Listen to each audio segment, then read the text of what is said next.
Welcome to the model book number 4. We're just going to be doing one company at the moment, and we're going to zero in for the specifics of MTM. That's the ticker, MTM Critical Minerals, about to change their name. But we're going to look at this in depth from the trading opportunities. Have a little understanding of the company, what they do, the news behind it, but mostly about the technical side. Good afternoon, Gary. How are you, and why have you chosen this company? Yeah, no, look, I just, well, obviously we haven't done a model book for a while, so I was just looking at the companies that have probably had some of the biggest moves in the last sort of 12 months. So MTM was sort of one of those 5 or 6 companies there, which sort of had some, reasonable liquidity, had that sort of classic sort of show of strength, and then a consolidation, and then that sort of secondary leg as well that we like to look for. And yeah, so that was kind of amongst our sort of 5 or 6 picks. And I think your viewers have actually chosen this one over the list that we sent out. So this one must be popular there. But yeah, it's obviously in that critical mineral space. So it's got a mixture of the metals, which obviously is has been getting some traction there. It was pretty interesting there. This one's probably been moving in a pretty positive fashion before most of the other critical mineral plays, actually, from to be quite honest there. So if you look at, we've seen a bit of a pop in some of those stocks here, but this one was definitely well and truly showing strength early. Yeah, it definitely was. It was sort of an early mover for it. And the chart that we've got here highlights the time when it showed up in the launch pad and the momentum leaders, that Friday list that we've just recorded earlier today. But on the company, they are definitely in that critical mineral space, but they're a little bit different in the sense that they focus on recovering or recycling metals in a way. So they take the precious metals or the rare earths and the mineral concentrates through high-grade waste streams, and they use what they call flash Joule heating technology. So it's a little bit different than just digging it out of the ground. Their supply stock, they're actually signing agreements with India and other parts of the US or within the US where they're based to get their feedstock and recycle. So we know copper you can recycle and you get 100% of it out again and again and again. One of the best metals and one of the best metal conductors. So what they work on is they're working for antimony, gallium, germanium, indium, and gold and other rare earth elements. So that's what they're extracting out of those recycled materials. And just looking on your chart here or on the chart that you've got, which is much better marked up from the technical perspective, we got October 24 through to July 25. And there were some key news announcements in that. One, they did a capital raising, June 26, they announced it. They did raise 50 mil Aussie. The key part there was they did it with barely any discount and it was mopped up within days. So that's a huge win. It shows that there's huge investor appetite. They also had increased the ability or improved access for North American investors to get into the company. We've seen this before. I remember you and I were talking about lithium companies a couple of years ago, and the ones that were dual listed, when they got the tailwinds of US investors and retail investors in all those COVID years, the ones that had the dual listings, wow, they just got huge surge of power behind them. So that was an interesting insight and worked in favor for MTM. That was updated on July 10, so not too long ago. Going back into June, where you're talking about they were leading the market and what they were looking for is an update to market, and they had a proof of concept beneficiation test work that they were doing. I think it was in Texas. And what they'd also updated was they were getting feedstock from projects in Brazil. So they were able to sort of not quite purify, but have the raw material and then do better with it and sort of to get it ready for industry application. So that was July 10. Other things were, so they had the proof of concept work, they had high grade engineering recovery from e-waste in the US. That was also an update in June.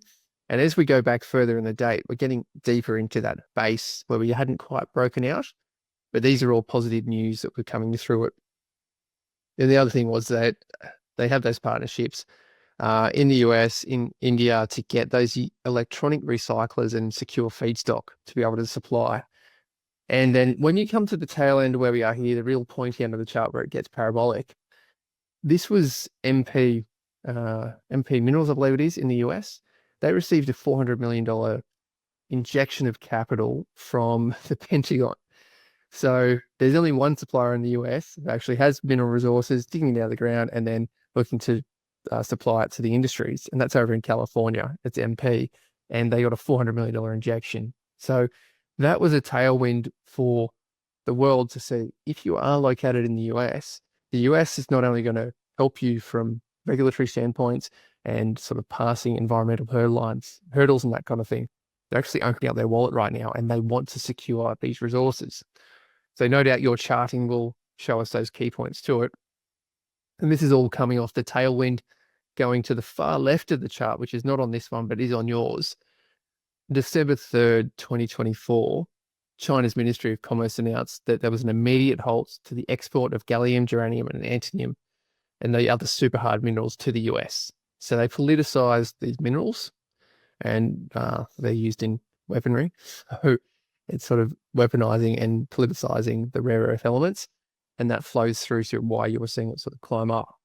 So that's enough on the stock itself.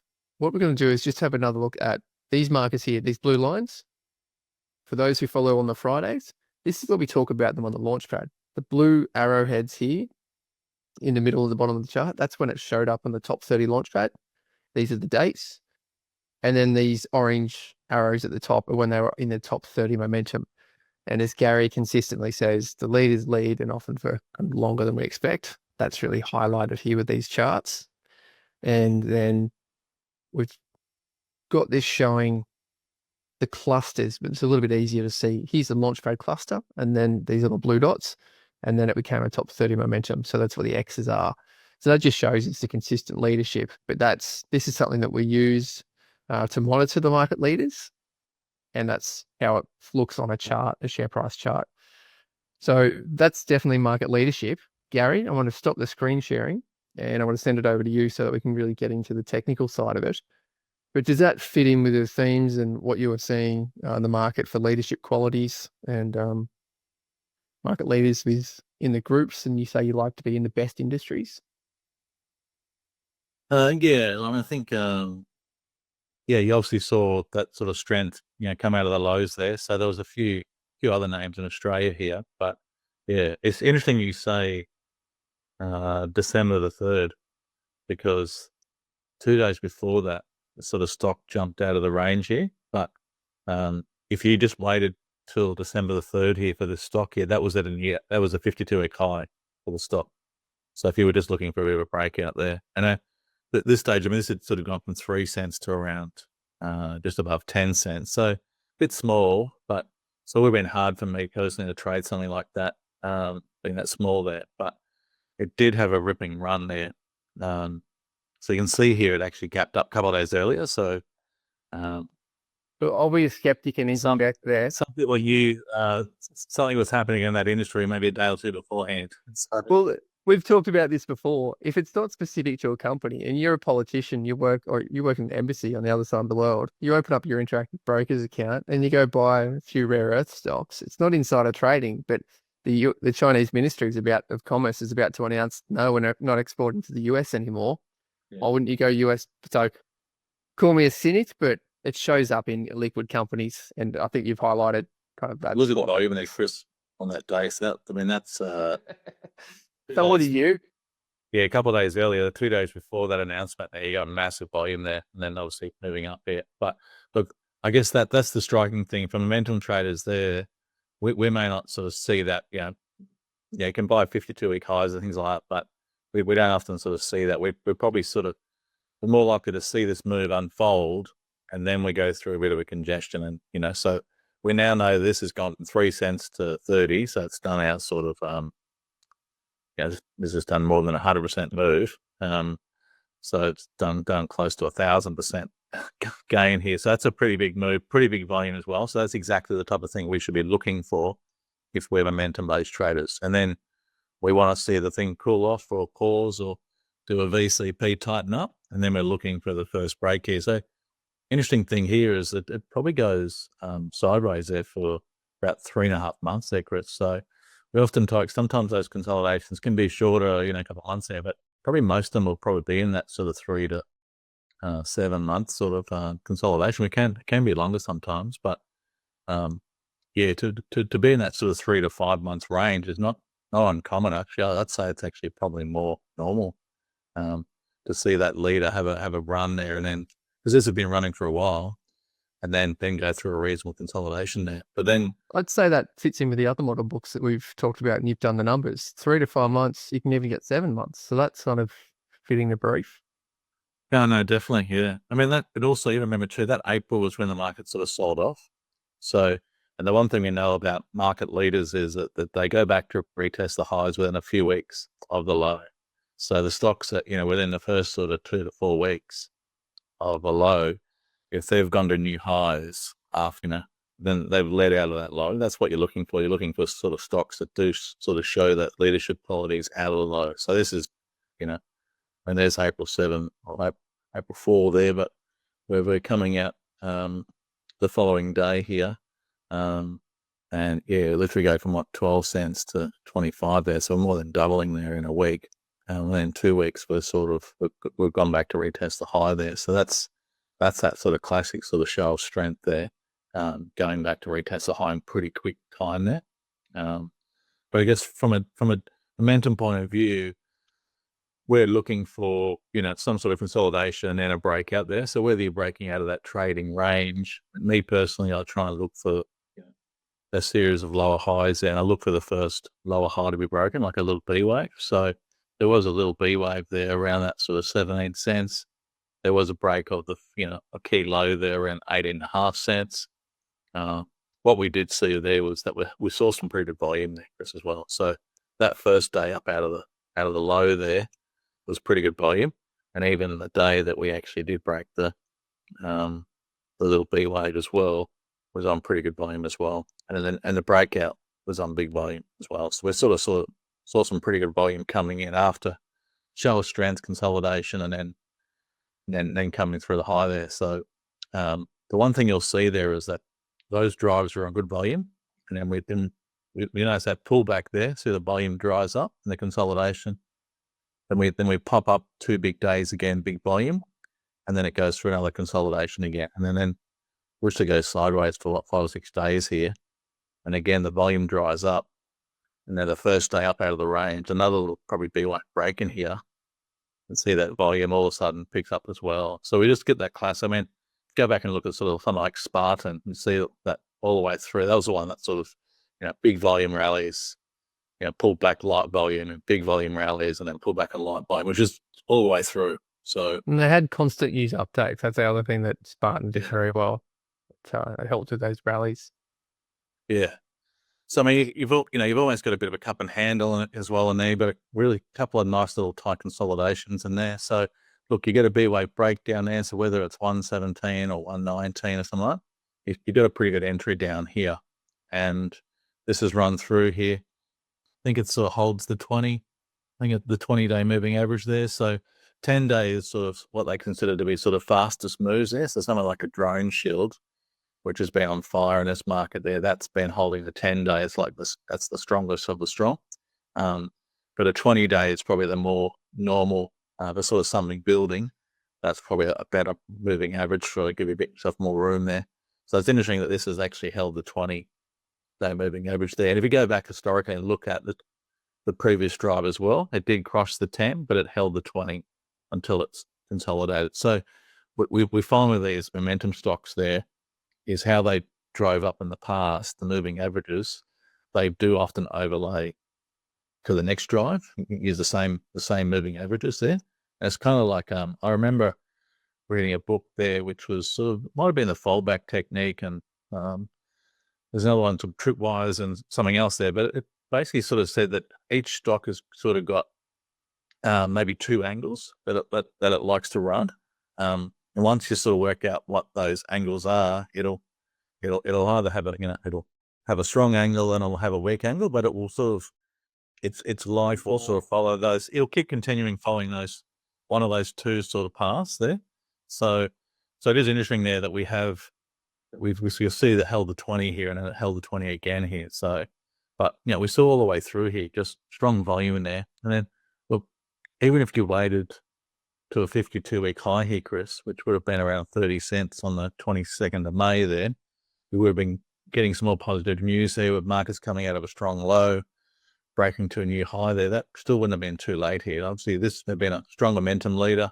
Even if you sort of came in late, that's still a pretty good leader. I mean, most people are afraid to buy new highs, but we know that these stronger stocks breaking the new highs there is a strong sign here. And, if we went back and looked at, did a bit of wipe off there, we could certainly see that, strong drive, pullback, volume dries up. And then on this drive here, we're seeing strong volume, light volume pullback, strong volume, light volume pullback, strong volume, so we're showing strength there. Even this little consolidation on the upward move here, even that starts to, the volume starts to dry up as well.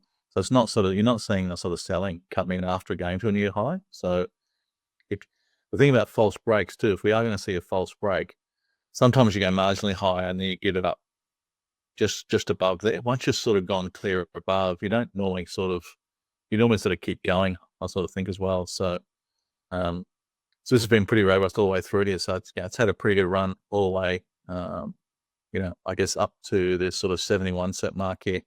What you did see here, which is probably one thing which can be an alert sometimes, because these are all pretty small corrections all the way down here. Now this has a larger correction than the most there. So sometimes you get a larger correction. That Clarence says, that could be a potential overbalance in the trend. And we cut the 10 there, but then obviously we didn't break the 20. And then we did go to a margin new high, then fail there. So, when we see a false break there, normally that means we're going to come back and retest the low as well. So that's one thing I thought, when I see we're sort of broadening patterns there, we go marginally higher. We usually go marginally lower here. So this did sort of protect, even if it just knocked you out there, this might have given you another setup here once it actually came back here. And then again, there's a little swing high in here. If you probably went into your half hourly, so you would have had like a little B wave in there you can probably use. And you might have got another trigger to go long potentially. The thing is with this move here is that the one thing we know about kind of Elliot Wave and a lot of theories and stuff is that you sort of, most of the corrections will be uniform, but then you can get that, you can get that sort of what they call like a classic sort of wave 4 sort of setup there, where you get because if you learn Elliot Wave, like usually the sort of there's one wave is just a simple, and then the other corrective wave is a more complex pattern. So like which will be that classic ABC pullback. So this is sort of more of a this is a fairly extended move here. So this is a classic sort of fourth wave, and then your fifth wave. You don't know where they could go. I mean, I think Catapult at the moment is doing something similar. I think it's had a nice consolidation there, and it's doing some sort of fifth wave here. So sometimes they can go slightly higher and then stop. Other times they can go quite a bit higher. We'll stop here. But this does look like a fifth wave. So I'm not saying it's all over here, but that's in terms of Elliott Wave rules there, that's sort of warning us that this could be the last drive before we go through a bit of a consolidation, or you either go through a sideways move or you go through a price decline here. So that's why you've probably got to be a bit careful here now. But at the end of the day, look, we do know that sometimes these waves, they can keep going. These trends can last longer than we think. They can hold those moving averages longer than you think. But that's why I sort of think, if you use those moving averages to sort of guide your entries, and also use the moving averages to guide your exits, and then I think they're quite useful in that regard there. So, but it's been pretty robust there. You're seeing that last leg up there is pretty interesting too, because that's probably the highest volume. So again, you can sort of see that classic volume coming at the end, big volume up into the final high, because that's kind of like that can be the sort of the smart money finally. You just stayed in there, and all of a sudden getting out there. But it's funny that this company doesn't actually meet the classic growth profile, Chris, because the shareholding was very. There wasn't any major shareholders, so that inside ones. Yeah, insiders didn't have a big holding. There wasn't any particularly large individual shareholders who had a big holding there. So it was quite a loose, broad register. But sometimes with these companies that really have a big move there, you see a big insider holding, and maybe you see a few big holders who hold the stock and then don't sell. So it's quite interesting to see quite a broad base of. So a huge spread, but that's strict. That was but everyone by political insiders yeah, of multiple accounts. but everyone acted like they were insiders. So Holding tight. Yeah, holding tight until it really had a good move. So there wasn't a lot of selling going along all the way through here. So that's why sometimes those tightly held companies do pretty well, because people don't, the big shareholders sort of hang on until they see a big move, and the rest, the small holding it left over is usually small amount of sellers and a big amount of buyers, and then it drives these things higher here. So, but yeah, that's a pretty nice pattern there. I guess you sort of got the P wave break. You got a few VCPs in here where it tightens up, and then you do have this classic. That's the cup and handle we talk about in all the sort of strongest names as well. So, it's a beautiful cup and handle, and we're coming through there on volume. So it's just a really good volume profile. So this is definitely one to be studied there, because it's got all the ingredients that we normally see in those big moves. And then, so all you're trying to do is, actually one thing for momentum traders there, and trying to actually develop your plan is to look at, say, 5 or 6 of these biggest movers, Chris, and then say, okay, if this was my plan, how does it stack up? When will I get in? Would I be in? When would I get out? Where will we get out? Exactly. So would I sell some of the strength at certain multiples, or certain days, or a certain move?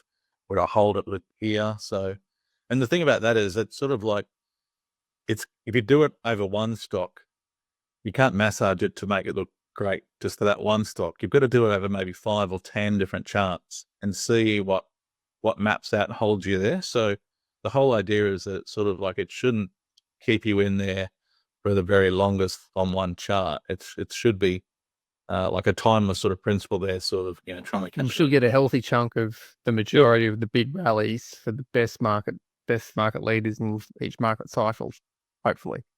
Yeah, that's right. And you'll get knocked out sometimes. Sometimes you won't get the whole move, or you'll only get part of the move there. But if that sort of stands up over 10 or 20 of the big leaders and gets you in and gets you holding stuff there, that's the thing that we know with all the best traders on the planet, all the best momentum traders and stuff there, is that they do look for these, the leaders. They follow the stocks with, showing them the most amount of strength.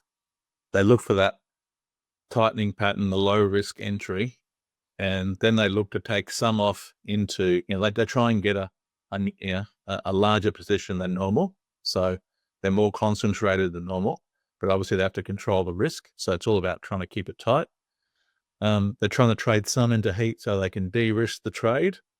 And then they're trying to let the market run and then have a mechanism to catch that big move. So if it does keep going, it keeps them in the trade for potentially a long period of time, and therefore a large multiple of gain there. So that's the one thing that's consistent with all the best traders, is that, that they all have simple principles. They're all slightly different, but they all have there's a consistency to how they do it.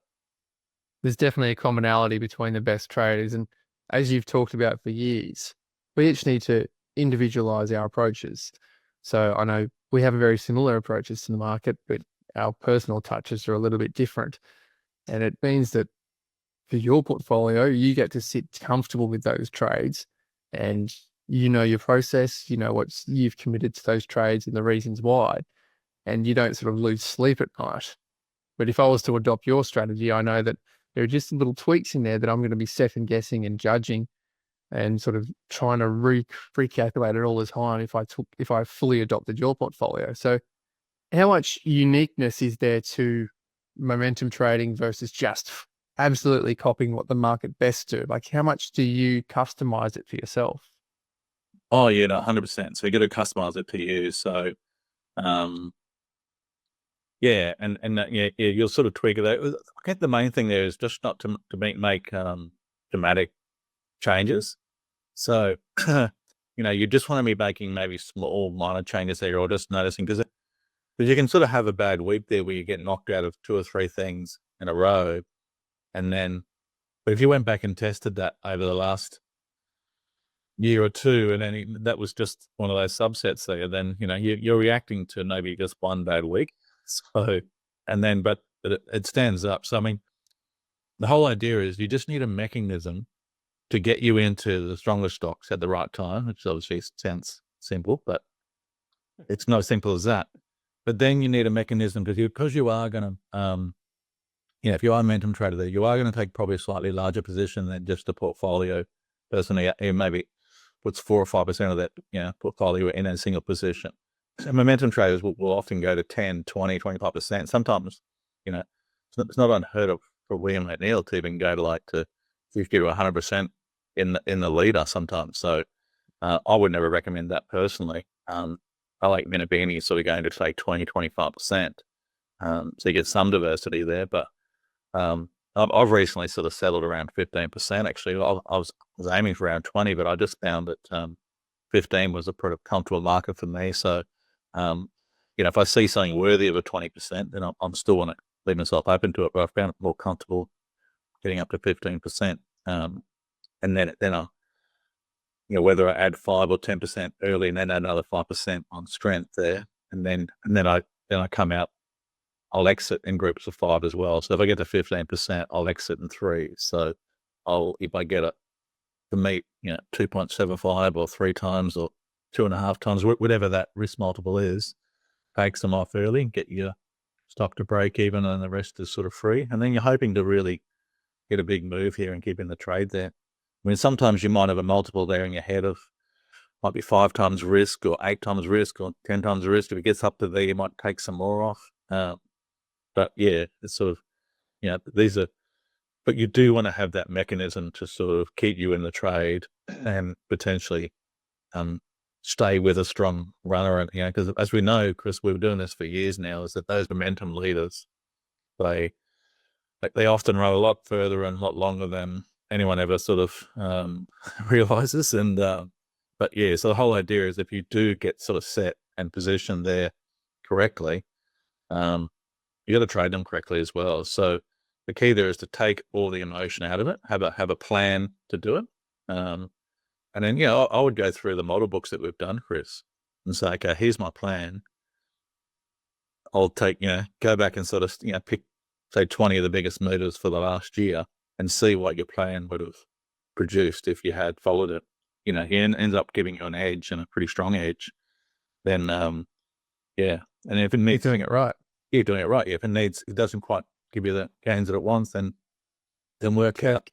Yeah, what might be, maybe need a bit more at the start or a bit less at the start. Yeah, I mean, it's the one thing you don't get trained is for mental training in the market. Like it all looks good on paper, but when there's money on the line, and then you're seeing your P&L move up and down there, you have to sort of be comfortable with that. So You got to respect the emotions come in, and they were not there on the paper trading. Yeah. Yeah, that's why I use hard stops, because then I know exactly where I'm getting out. I don't want to be negotiating with myself a couple of days after I've entered, because it's I think still bounce. Oh, I'll just give a couple of extra cents. I'll just wait for this next news mouse. Earnings just around the corner. It's got to be good. Yeah. So I just want to know the maths. I want to know the maths. If I've potentially, take 20, 30 or 50 market leading stocks, trades in the next sort of year, what's my chances of success based on the last 50, so if I follow this path and this pattern, what's it going to produce there? So, not going to be perfect there, but it's going to give you a good sort of sound principle there of what to expect there. There'll be bad periods in market. There'll be better periods in market as well. I mean, we've just gone through a period in the last quarter there, probably one of the best periods we've seen for maybe 2 years or something. So, so you don't, sometimes the revisions can be on the upside rather than the downside. So, but the principles are the most important thing in momentum trades, to have that plan that sort of stacks up over time. Don't want to be adjusting it left, right, and center. But the key there is actually to keep studying. I mean, the one thing all the best traders, Chris, is they all study the biggest winners of the past. And they definitely do study the best winners of the past. And you've done that for us right here. we're going to put in the comments below in the description all the other model books that you've done, which is the best charts to go through and analyze exactly like you've said, to go through and how did my model test on Spartan? How did it go on Catapult, whatever it might be. And then we'll put just on the screen on the right-hand side, we're going to put an in-depth dive that we did into the critical minerals at the start of July, which sort of coincides with MTM, if anyone wants to know more about that specific company. And we say thank you very much, Gary Glover from Novus Capital. Thanks, Chris.